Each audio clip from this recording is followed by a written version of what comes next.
चलिए आज चलते हैं इतिहास के पन्नों में दफन एक ऐसे शहर की कहानी को जानने जिसका नाम है मोहनजोदड़ो। एक ऐसा नाम जो अपने आप में न जाने कितने ही रहस्य और कैसी शान समेटे हुए है।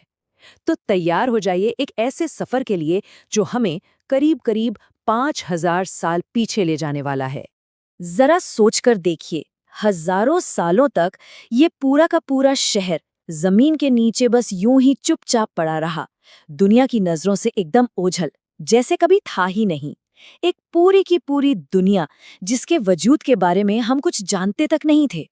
तो सवाल ये उठता है कि भाई, जब ये शहर फिर से मिला तो इसने अपने पीछे कौन से राज छोड़े? क्या हम कभी इसकी अनकही कहानी को पूरी तरह समझ पाएंगे?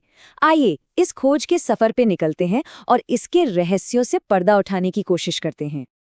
तो थोड़ा टाइम में पीछे चलते हैं। बात है लगभग 2500 ईसा पूर्व की। उस जमाने में ये एक बहुत बड़ा और फलता फूलता शहर हुआ करता था। और फिर सदियों की खामोशी के बाद साल 1922 में आर्कियोलॉजिस्ट R.D. बैनर्जी ने इसे फिर से खोज निकाला और बस इतिहास हमेशा के लिए बदल गया। तो ये मोहनजोदड़ो आखिर है क्या? देखिए, ये प्राचीन सिंधु घाटी सभ्यता का सबसे बड़ा और सबसे अहम शहरी केंद्र था। ये उस दौर के मिस्र और मेसोपोटामिया जैसी महान सभ्यताओं के बराबर खड़ा था और आज ये पाकिस्तान में सिंधु नदी के किनारे मौजूद है।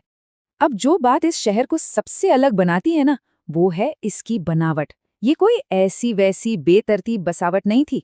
ये शहर बहुत ही साफ तौर पे दो हिस्सों में बटा हुआ था, जो एक बेहद ऑर्गेनाइज्ड समाज की तरफ इशारा करता है। रिसर्च करने वालों ने इन हिस्सों को दुर्ग और निचला शहर का नाम दिया है। दुर्ग वाला हिस्सा छोटा था लेकिन एक ऊंचे चबूतरे पर बना था। शायद यहाँ शासक वर्ग या पुजारी रहते होंगे और सारी जरूरी सरकारी इमारतें यहीं थीं। और दूसरी तरफ था निचला शहर, जो बहुत बड़ा था और जहाँ आम लोग रहते थे। क्या कमाल की सिटी प्लानिंग थी, सोचिए जरा। चलिए पहले शहर के ऊंचे यानी दुर्ग वाले हिस्से पर एक नजर डालते हैं।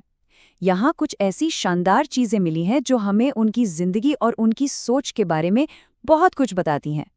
इनमें सबसे मशहूर है विशाल स्नानागार, जिसे द ग्रेट बाथ भी कहते हैं। ऐसा माना जाता है कि इसका इस्तेमाल सिर्फ नहाने के लिए नहीं, बल्कि किसी खास धार्मिक मौके पर होता होगा, शायद किसी तरह की शुद्धिकरण की रस्म के लिए। और जो बात सच में हैरान करती है वो है इसकी इंजीनियरिंग। इसे पक्की ईंटों से बनाया गया, प्लास्टर लगाया गया और नेचुरल टार की एक लेयर से इसे पूरी तरह वाटर टाइट कर दिया गया था। इसमें दोनों तरफ से नीचे उतरने के लिए सीढ़ियां थी, चारों ओर कमरे थे और पानी एक कुएं से भरा जाता था। आज से 4500 साल पहले ऐसी टेक्नोलॉजी, सच में यकीन नहीं होता। इसी ग्रेट बाथ के पास एक बहुत बड़ा अन्न भंडार मतलब एक ग्रेनरी भी मिली है। ये इस बात का पक्का सबूत है कि उनकी अर्थव्यवस्था कितनी व्यवस्थित थी। वो अनाज को कितनी अच्छी तरह से संभाल कर रखते थे, शायद टैक्स के तौर पर जमा करते थे या फिर मुश्किल वक्त के लिए बचाकर रखते थे। अच्छा, अब बड़ी इमारतों से हटकर उन छोटी छोटी कलाकृतियों पर ध्यान देते हैं जो इस शहर की असली कहानी कहती हैं। ये वो खजाने हैं जो हमें उनकी कला, उनकी मान्यताओं और उनकी रोजमर्रा की जिंदगी की एक झलक दिखाते हैं। यहाँ से 2000 से भी ज्यादा मुहरें यानी सील्स मिली हैं। सोचिए कितनी बड़ी तादाद है ये। और इनमें से ज्यादातर मुहरें एक सींग वाले जानवर की हैं, जिसे यूनिकॉर्न सील कहते हैं। आखिर क्या मतलब था इस जानवर का उनके लिए? ये देखिए, वो सबसे मशहूर यूनिकॉर्न सील। इस रहस्यमयी जानवर का मतलब क्या था, ये आज भी एक बड़ी पहेली है। क्या ये कोई पौराणिक जीव था या किसी ताकतवर कबीले का निशान? जो भी हो, ये उनके लिए बहुत जरूरी रहा होगा। और ये है दुनिया भर में मशहूर कांस की नाचती हुई लड़की की मूर्ति। इसका कॉन्फिडेंस से भरा पोज और इसकी कारीगरी उस समय के मेटल आर्ट का एक बेजोड़ नमूना है। इसे देखकर लगता है जैसे हम एक ऐसी महिला को देख रहे हैं जो बहुत आत्मविश्वासी है और अपनी कला में माहिर है। ये शायद सबसे मुश्किल और दिलचस्प मोहरों में से एक है। इसमें एक आकृति योग की मुद्रा में बैठी है और उसके चारों तरफ जानवर हैं। इसे अक्सर पशुपति की मोहर कहा जाता है, जिसे कई लोग भगवान शिव का एक शुरुआती रूप मानते हैं। इस मुख्य आकृति के चारों ओर हाथी, बाघ, गैंडा और हिरण बने हुए हैं।